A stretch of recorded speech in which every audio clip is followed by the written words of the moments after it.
चलिए जानते हैं आज की मुख्य हेडलाइंस।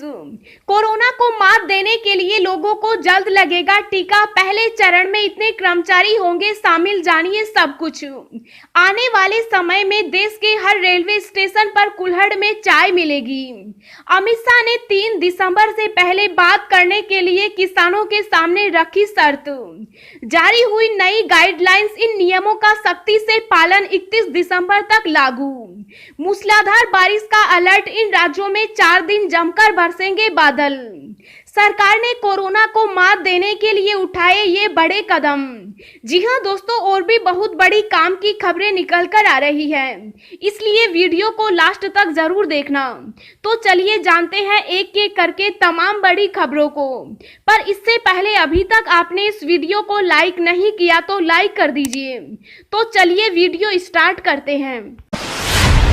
अमित शाह ने 3 दिसंबर से पहले बात करने के लिए किसानों के सामने रखी शर्तें, किसान बोले खुले दिल से बुलाएं। जी हां, केंद्र सरकार की तरफ से लाए गए नए कृषि कानूनों के विरोध में दिल्ली, हरियाणा और दिल्ली यूपी की सीमाओं पर किसानों ने इकट्ठा होकर प्रदर्शन किया और किसान अब भी गाजियाबाद, सिंघू और टीकरी बॉर्डर पर डटे हुए हैं। आज शाम गृह मंत्री अमित शाह ने किसानों से अपील की कि केंद्र सरकार उनसे बात करने के लिए तैयार है, वे आए और सरकार से बात करें। न्यूज एजेंसी ANI से बात करते हुए अमित शाह ने कहा, पंजाब की सीमा से लेकर दिल्ली हरियाणा बॉर्डर पर रोड पर अलग अलग किसान यूनियन की अपील पर आज जो किसान भाई अपना आंदोलन कर रहे हैं, उन सभी से मैं अपील करना चाहता हूं कि भारत सरकार आपसे चर्चा के लिए तैयार है। शाह ने कहा, 3 दिसंबर को चर्चा के लिए आपको कृषि मंत्री जी ने निमंत्रण पत्र भेजा है। भारत सरकार आपकी हर समस्या और हर मांग पर विचार विमर्श करने के लिए तैयार है। गृह मंत्री ने यह भी कहा, अगर किसान चाहते हैं कि भारत सरकार जल्द बात करें, 3 दिसंबर से पहले बात करें, तो मेरा आपको आश्वासन है कि जैसे ही आप निर्धारित जगह पर शिफ्ट हो जाते हैं, उसके दूसरे ही दिन भारत सरकार आपकी समस्याओं और मांगों पर बातचीत के लिए तैयार है। जारी हुई नई गाइडलाइंस, इन नियमों का सख्ती से पालन 31 दिसंबर तक लागू। जी हां, देश के तमाम राज्यों में कोरोना वायरस संक्रमण के मामले अब तेजी से बढ़ने लगे हैं। ऐसे में केंद्रीय गृह मंत्रालय ने आज ताजा दिशा निर्देश जारी किए, जिसके चलते कोरोना महामारी को फैलने से रोकने के लिए जारी किए गए ये ताजा दिशा निर्देश 1 दिसंबर से 31 दिसंबर तक लागू रहेंगे। सरकार द्वारा जारी की गई गाइडलाइंस के अनुसार कंटेनमेंट जोन्स के लिए बनाए गए नियमों का पालन सुनिश्चित कराने की जिम्मेदारी स्थानीय पुलिस निगम और जिला प्रशासन की होगी। राज्य और केंद्र शासित प्रदेशों की सरकारें इस बारे में अफसरों की जवाबदेही तय करेंगी। जारी की गई नई गाइडलाइंस में cinema halls, theatres, swimming pools आदि को लेकर पाबंदियां जारी है, जिनमें हॉल अभी भी 50% दर्शक क्षमता के साथ चलेंगे। वहीं स्विमिंग पूल्स का इस्तेमाल सिर्फ रिपोर्ट्स पर्सन्स की ट्रेनिंग के लिए हो सकेगा। इसके साथ ही गृह मंत्रालय की गाइडलाइंस के अनुसार किसी भी तरह के कार्यक्रम हो या धार्मिक हो, सामाजिक हो, खेल से हो, मनोरंजन या शैक्षणिक हो, उसमें 200 से ज्यादा लोग शामिल नहीं हो सकते। वहीं अगर राज्य सरकारें चाहें तो इस संख्या को 100 या उससे भी कम कर सकती है। नए साल में धुआं उड़ाती कार का रजिस्ट्रेशन सर्टिफिकेट होगा रद्द, देश भर में प्रदूषण जांच केंद्र ऑनलाइन करने की तैयारी। जी हां, नए साल में कार चालकों को प्रदूषण प्रमाण पत्र की अनदेखी भारी पड़ सकती है। सड़कों पर धुआं उड़ाती ऐसी कार का पंजीकरण प्रमाण पत्र रद्द होगा। 10,000 रुपए का जुर्माना पहले ही लागू किया जा चुका है, इसलिए अवधि समाप्त होने से पहले प्रदूषण जांच केंद्र से कार की जांच करना समझदारी होगा। सरकार ने जांच केंद्रों पर शिकंजा कसते हुए समूची प्रक्रिया को ऑनलाइन कर दिया, जिससे फर्जी प्रदूषण प्रमाण पत्र हासिल कर बचना आसान नहीं होगा। आने वाले समय में देश के हर रेलवे स्टेशन पर कुल्हड़ में चाय मिलेगी। जी हां, रेल मंत्री पीयूष गोयल ने कहा कि आने वाले समय में देश के हर रेलवे स्टेशन पर प्लास्टिक मुक्त कुल्हड़ में ही चाय मिलेगी। रेल मार्ग के लोकार्पण समारोह को संबोधित करते हुए गोयल ने कहा, आज देश में लगभग 400 रेलवे स्टेशनों पर कुल्हड़ में ही चाय मिलती है। आगे चलकर हमारी योजना है कि देश के हर रेलवे स्टेशन पर सिर्फ कुल्हड़ में ही चाय बिकेगी। प्लास्टिक मुक्त भारत में रेलवे का भी यह योगदान रहेगा। इससे लाखों भाई बहनों को रोजगार मिलता है। उन्होंने कहा कि पहले एक जमाना था जब रेलवे स्टेशनों पर कुल्हड़ में ही चाय मिलती थी। दोस्तों, अगली खबर जानने से पहले आपसे एक रिक्वेस्ट है कि इस वीडियो को बनाने में मुझे बहुत ज्यादा मेहनत लगती है, तो इस मेहनत के लिए वीडियो को एक छोटा सा लाइक जरूर करें। दुनिया भर में 6.25 करोड़ लोग कोरोना संक्रमित, 24 घंटे में आए करीब 6 लाख केस। जी हां, कोरोना वायरस के संक्रमण से पूरी दुनिया परेशान है। दुनिया के लगभग देशों में फैल चुके कोरोना वायरस के पिछले 24 घंटे में 5.70 लाख नए मामले सामने आए। वहीं 9,198 कोरोना संक्रमितों की मौत हुई। दुनिया के सबसे ताकतवर देश अमेरिका में सबसे ज्यादा मौत हुई। इसके बाद इटली, ब्राजील, मेक्सिको, पोलैंड, रूस, ब्रिटेन, भारत, ईरान में मौत के सबसे ज्यादा केस आए। दुनिया में अब तक 6 करोड़ 25 लाख 50 हजार मामले सामने आ चुके। वहीं अब तक 14 लाख 57 हजार लोगों की मौत हो चुकी, जबकि 4 करोड़ 31 लाख से ज्यादा लोग ठीक भी हो चुके। 1 करोड़ 79 लाख 15 हजार लोग अभी भी कोरोना संक्रमित हैं। उनका इलाज चल रहा है। आज भी जारी है किसानों का आंदोलन। गृह मंत्री के बयान के बाद भी मानने को तैयार नहीं प्रदर्शनकारी। जी हां, किसान आंदोलन के चौथे दिन एक बार फिर से दिल्ली, पंजाब और हरियाणा के सटे हुए बॉर्डर पर किसानों का प्रदर्शन जारी है। किसानों का कहना है कि वह तब तक नहीं हटेंगे जब तक उनकी मांगे मान नहीं ली जाती। रही बात केंद्र सरकार और गृह मंत्री अमित शाह द्वारा बातचीत का न्योता देने की, तो बातचीत तभी होगी जब वह खुद या उनके प्रतिनिधि सड़क पर आकर किसानों से बातचीत करेंगे। दिल्ली के सिंधु बॉर्डर पर प्रदर्शन कर रहे किसान संगठनों का कहना है कि फिलहाल वह यहां से नहीं हटने वाले।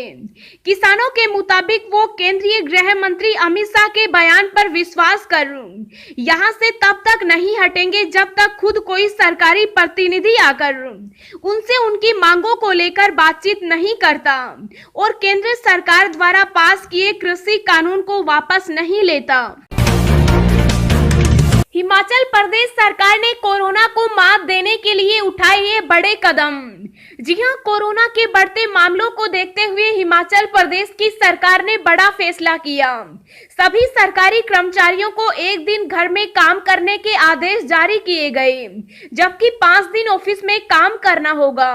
कोरोना श्रृंखला को तोड़ने के लिए यह निर्णय लिया गया है। सीएम जयराम ठाकुर ने कहा कि राज्य सरकार ने कोविड-19 श्रृंखला को तोड़ने के लिए 15 दिसंबर तक राज्य के सभी सरकारी कर्मचारियों के लिए घर से 5 दिन, कार्यालय में 6ठे दिन काम करने का फैसला किया है। ओ ब्लड ग्रुप वालों को कोरोना का खतरा सबसे कम। जी हां, दुनिया भर के कई देशों में एक बार फिर से कोरोना वायरस संक्रमण अपनी रफ्तार पकड़ रहा है। भारत के साथ साथ कई अन्य देशों की स्थिति भी अब दोबारा चिंताजनक होती जा रही है। सबकी नजरें सिर्फ कोरोना की वैक्सीन पर टिकी है, जिनको विकसित करने के लिए कई देशों में काम चल रहा है। इन सबके बीच एक शोध में ऐसे ब्लड ग्रुप का पता चला है जिनको कोरोना वायरस संक्रमण होने का खतरा सबसे कम होने का दावा किया गया है। शोधकर्ताओं ने दावा किया है कि टाइप ओ और RH नेगेटिव ब्लड ग्रुप वाले लोगों को कोरोना वायरस संक्रमण होने का खतरा सबसे कम होता है। कोरोना को मात देने के लिए लोगों को जल्द लगेगा टीका। पहले चरण में इतने कर्मचारी होंगे शामिल, जानिए सब कुछ। जी हां, कोरोना वायरस संक्रमण की रफ्तार भारत में लगातार बढ़ती जा रही है, जिसकी वजह से अभी तक करीब 1.36 लाख लोगों को अपनी जान गंवानी पड़ी। कोरोना वायरस से देश भर में करीब 93 लाख लोग संक्रमित हो गए, जबकि सफलता यह है कि अब तक 87 लाख संक्रमित स्वस्थ होकर घर जा चुके। दुनिया भर में कोरोना महामारी से निपटने को लेकर वैक्सीन पर काम चल रहा है। भारत में भी कोरोना वैक्सीन आने की संभावना के बीच लोगों तक कैसे पहुंचाई जाए, इस पर गंभीरता से रणनीति तैयार की जा रही है। सरकार टीका देने वाले कर्मचारियों की लिस्ट बना रही है, जो अगले वर्ष 2021 के शुरुआती महीनों में 30 करोड़ देशवासियों को टीका लगाएंगे। फिर बाकी आबादी को भी सिलसिलेवार तौर पर वैक्सीन दिया जाएगा। मूसलाधार बारिश का अलर्ट, इन राज्यों में 4 दिन जमकर बरसेंगे बादल। जी हां, देश में इस समय 2 तरह का मौसम चल रहा है।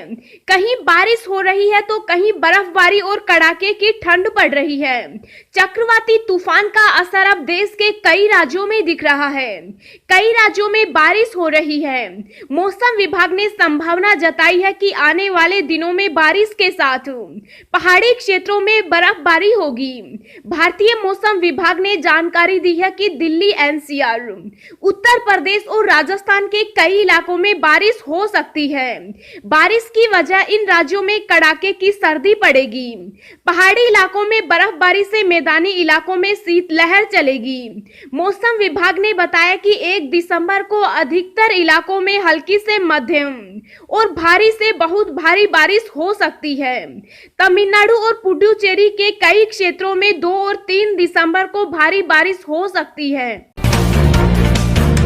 अगर आपके पास भी माता वैष्णो देवी वाला 10 रुपए का सिक्का है तो हो जाएगी बल्ले बल्ले। जी हां, हम आपको बताने वाले हैं 10 रुपए के ऐसे सिक्के के बारे में जिस सिक्के पर माता वैष्णो देवी की तस्वीर बनी हुई है और अशोक स्तंभ का चक्र भी बना हुआ है। अगर यह सिक्का आपके पास है तो आप बहुत ही खुशकिस्मत इंसान हो। यह सिक्के अब बंद हो गए हैं। यह सिक्के 2012 में छापे गए थे। हालांकि ये सिक्के ज्यादा महंगे नहीं हैं, लेकिन फिर भी जो लोग ऐसे सिक्के पाने की इच्छा रखते हैं वो इन सिक्कों को बेहद पसंद करते हैं। ऐसे में वो लोग आपको इन सिक्कों के अच्छे खासे पैसे भी दिला सकते हैं। जी हाँ, ऐसे में अगर आपके पास इन सिक्कों का पूरा सेट हो तो आपको इसके लिए 10,000 से 15,000 तक रुपए यकीनन मिल सकते हैं। मुस्लिम बहुल देशों को लेकर यूएई का बड़ा फैसला, पाकिस्तान समेत इन 12 को नहीं मिलेगा वीजा। जी हां, संयुक्त अरब अमीरात ने पाकिस्तान, ईरान, अफगानिस्तान सहित 13 मुस्लिम बहुल देशों को वीजा जारी करने पर रोक लगा दी है। न्यूज एजेंसी रॉयटर्स ने मामले से संबंधित एक सूत्र के आधार पर कहा है कि सुरक्षा मामलों को लेकर वीजा जारी करने पर अस्थायी रोक लगाई गई। हालांकि किन सुरक्षा मामलों के आधार पर यह फैसला लिया गया है, इसके बारे में अभी कोई जानकारी सामने नहीं आई है। अब हम आपको अगले 24 घंटों के संभावित मौसम पूर्वानुमान के बारे में बता रहे हैं। अगले 24 घंटों के दौरान जम्मू कश्मीर, गिलगित बाल्टिस्तान, मुजफ्फराबाद, हिमाचल प्रदेश और लद्दाख में कुछ स्थानों पर हल्की से मध्यम बारिश और बर्फबारी की संभावना है। अंडमान व निकोबार द्वीप समूह के अधिकांश इलाकों में हल्की से मध्यम बारिश के साथ कुछ इलाकों पर भारी वर्षा की गतिविधियां बरकरार रहेंगी। तटीय आंध्र प्रदेश में भी हल्की से मध्यम बौछारें गिरने की संभावना है।